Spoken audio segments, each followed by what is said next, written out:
Yashita Srivastava economics के एक नए विषय पर चर्चा करूंगी, that is net factor income from abroad. But video start करने से पहले मेरे जितने भी न्यू व्यूअर्स हैं उनसे रिक्वेस्ट है, वीडियो के नीचे रेड कलर से सब्सक्राइब बटन आ रहा होगा जिसे आप क्लिक करें एंड बेल आइकन को भी पुश करें। So now let's begin. चलिए अब हम आज की वीडियो शुरू करें और समझें कि net factor income from abroad क्या होता है। ओके, नेट मतलब difference, factor income from abroad को हम समझते हैं। So firstly let us understand it's meaning. It refers to the difference between factor income from rest of the world and factor income paid to rest of the world। मतलब जो net factor income from abroad होता है वो difference होता है factor income, जो भी factors of production को इनकम होती हैं, land, labour, capital and enterprise को जो भी इनकम होती हैं, जो हमें इनकम होती हैं from rest of the world से, बाहर से, विदेश से मतलब, and factor income paid to, जो हम इनकम पे करते हैं rest of the world.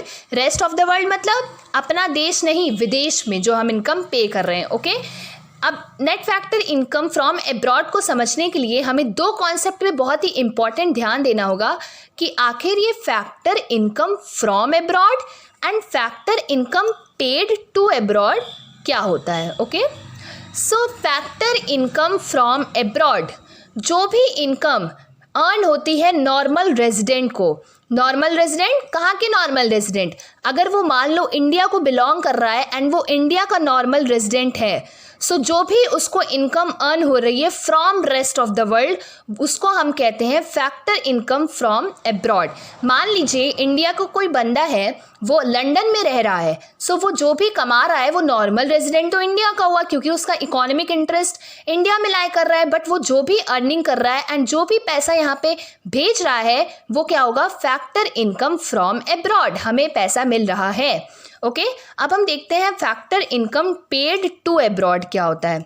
So factor income paid to abroad, it is the factor income paid to normal residents of other countries, मतलब हमारे कंट्रीज का ना हो करके वो दूसरी कंट्री का हो। चलिए अभी हम इसको लेटर ऑन एग्जाम्पल के थ्रू समझेंगे, अभी हम इसकी मीनिंग पढ़ लेते हैं।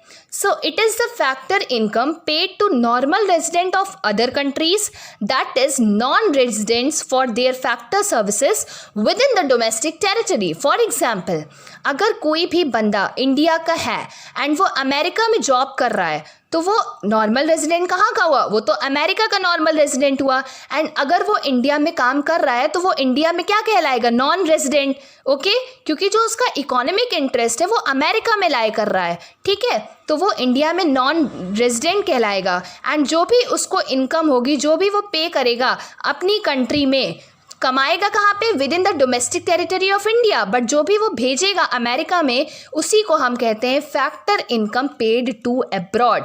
मतलब इनकम का पेमेंट किसको गया? अब्रॉड। अब्रॉड कुछ भी हो सकता है, मतलब इसका मतलब होता है अब्रॉड मतलब विदेश।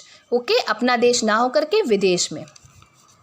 सो अब हमें ये समझना होगा कि ये हमें net factor income from abroad क्यों पढ़े, हम क्या ज़रूरत पड़ गई इसकी, कौन सा ऐसा टॉपिक आ गया कि हम इसको पढ़ें? Net factor income from abroad होता क्या है आखिर? सो ये हम अभी देखेंगे आगे कि इसमें क्या इंपॉर्टेंस है, क्या क्यों हमें ज़रूरत पड़ रही है net factor income from abroad की। Okay, so let us now understand significance of NFIA। Significance मतलब importance of NFIA। NFIA, what is NFIA? That is net factor income from abroad। देखो, जो NFIA होता है उसकी ज़रूरत क्यों पड़ती है हमारे इकोनॉमिक्स में, मैक्रो इकोनॉमिक्स में। सो NFIA differentiates between the domestic income and national income. जो ये NFIA होता है वो डिफरेंस बताता है, वो अंतर बताता है कि जो डोमेस्टिक इनकम होती है एंड नेशनल इनकम होती है उसमें क्या डिफरेंस होता है। अभी हमने domestic income and national income के बारे में भी अभी हमने कोई डीप में नहीं पढ़ाई की है। सो अभी हम इसको इन डिटेल नहीं पढ़ रहे हैं, अभी हम इसको शॉर्ट में पढ़ेंगे कि आखिर ये डोमेस्टिक इनकम क्या होता है, नेशनल इनकम क्या होता है एंड ये NFIA का इसमें रोल क्या होता है। सो आप वीडियो पूरा एंड तक देखें एंड बिल्कुल भी स्किप ना करें। Okay, so now let us understand what is national income and what is domestic income. So domestic income क्या होता है? Domestic income, it is the sum total of factor income earned with in the domestic territory of a country. जो भी domestic income होगी, आप इतना समझो कि डोमेस्टिक इनकम में हम वो इनकम इंक्लूड करते हैं जो हमारे डोमेस्टिक टेरिटरी के अंदर कमाई गई हो।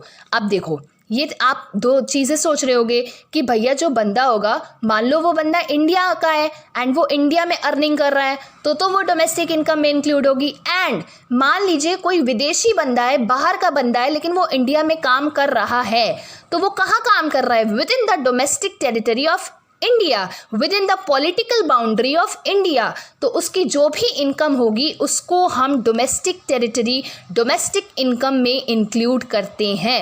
आई होप इट्स क्लियर, आपको समझ में आ गया होगा। ओके, तो अब हम देखते हैं नेशनल इनकम क्या होती है। सो नेशनल इनकम दो तरीकों में बटी हुई है। First of all, national income हमारे देश का कोई भी निवासी होगा तो या तो वो अर्निंग हमारे देश में कर रहा होगा, और या तो हमारे देश में नहीं कर रहा होगा तो वो विदेश में कर रहा होगा। बट इन जो दोनों में जो कॉमन चीज़ें आ रही हैं वो हमारा क्या आ रहा है? नॉर्मल रेजिडेंट का कॉन्सेप्ट। किसका कॉन्सेप्ट आ रहा है सामने? हमारे नॉर्मल रेजिडेंट का कॉन्सेप्ट। देखिए, अगर वो हमारे देश में काम कर रहा है तब तो वो नॉर्मल रेजिडेंट कहाँ का हुआ? भैया हम इंडिया में काम कर रहा है, इंडिया में नॉर्मल रेजिडेंट होगा, तो वो मतलब यहाँ पे क्या होगा? उसने 365 डेज यहाँ पे काम भी कर रहा है एंड उसका जो इकोनॉमिक इंटरेस्ट है वो भी इंडिया में लाई कर रहा है। बट ऑन अनदर हैंड, अगर हम देखें कि कोई इंडिया का बंदा है एंड वो जापान में जॉब कर रहा है, जापान में नौकरी कर रहा है, तो वो नॉर्मल रेजिडेंट कहाँ का हुआ? नॉर्मल रेजिडेंट तो वो इंडिया का ही हुआ। क्यों हुआ? क्योंकि उसका जो इकोनॉमिक इंटरेस्ट है, जो उसका इकोनॉमिक इंटरेस्ट है उस बंदे का, वो इंडिया में ही लाई कर रहा है, भले वो 365 डेज से ज़्यादा जापान में रह रहा हो। ओके, सो डोमेस्टिक इनकम में मेन कॉन्सेप्ट जो इंपॉर्टेंट है वो डोमेस्टिक टेरिटरी का कॉन्सेप्ट है। ले देके हमें ये देखना है कि डोमेस्टिक इनकम में वो बंदा कहाँ काम करना चाहिए? With in the domestic territory of a country. And national income में हम ये ना देख करके कि डोमेस्टिक टेरिटरी के अंदर हो रहा है कि डोमेस्टिक टेरिटरी के बाहर हो रहा है, हम सिर्फ ये देखते हैं कि नेशनल इनकम में नॉर्मल रेजिडेंट वो बंदा कहाँ का है। अगर वो इंडिया का है तो वो इंडिया का ही नॉर्मल रेजिडेंट होना चाहिए।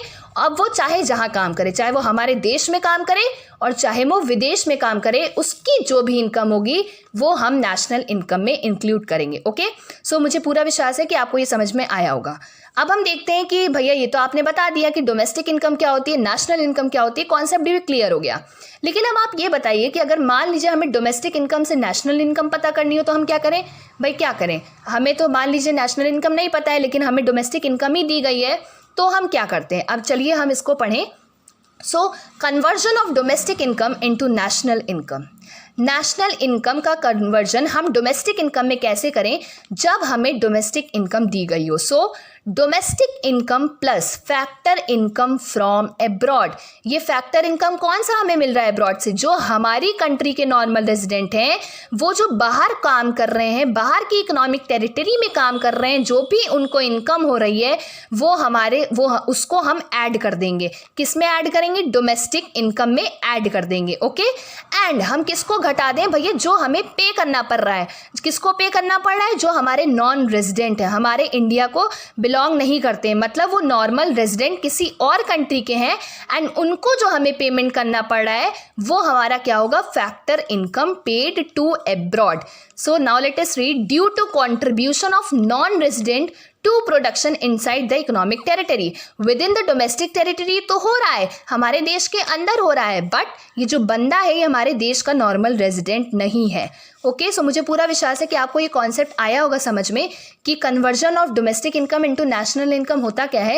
एंड लेटर ऑन हम ये डीप में कॉन्सेप्ट पढ़ने वाले हैं नेशनल इनकम का। ये बहुत ही ज़्यादा इंपॉर्टेंट टॉपिक है नेशनल इनकम, पूरी मैक्रो इकोनॉमिक्स का बहुत इंपॉर्टेंट टॉपिक है। एंड ये आप जान लीजिए कि ये जो डोमेस्टिक इनकम होती है इसको हम कहते हैं NDPFC। Okay, net domestic product at factor cost. And ये जो नेशनल इनकम होता है इसको हम कहते हैं NNPFC। ओके, क्या कहते हैं? Net national product at factor cost. ये हम अभी लेटर ऑन पढ़ने वाले हैं। अगली वीडियोस में हम यही देखेंगे कि नेशनल इनकम का कॉन्सेप्ट क्या होता है, कैसे हम सारे न्यूमेरिकल सॉल्व करें। ओके, सो दस वी कैन से दैट, अब हम ये कह सकते हैं कि national income is equals to domestic income plus NFIA. We know that NFIA is equals to factor income from abroad minus factor income paid to abroad. जो भी हमें मिल रहा है अब्रॉड से एंड जो भी हम पे कर रहे हैं उसका जो डिफरेंस होता है उसको हम कहते हैं NFIA, that is net factor income from abroad. So मुझे पूरा विश्वास है कि आपको वीडियो पसंद आया होगा. वीडियो अगर आपको पसंद आया हो तो इसे लाइक करें, ज़्यादा से ज़्यादा लोगों को शेयर करिएगा एंड वीडियो को सब्सक्राइब करके बेल आइकन को दबाएं जिससे कि आपको मेरे सारे नोटिफिकेशंस की वीडियो मिल सके. Thank you very much for watching this video.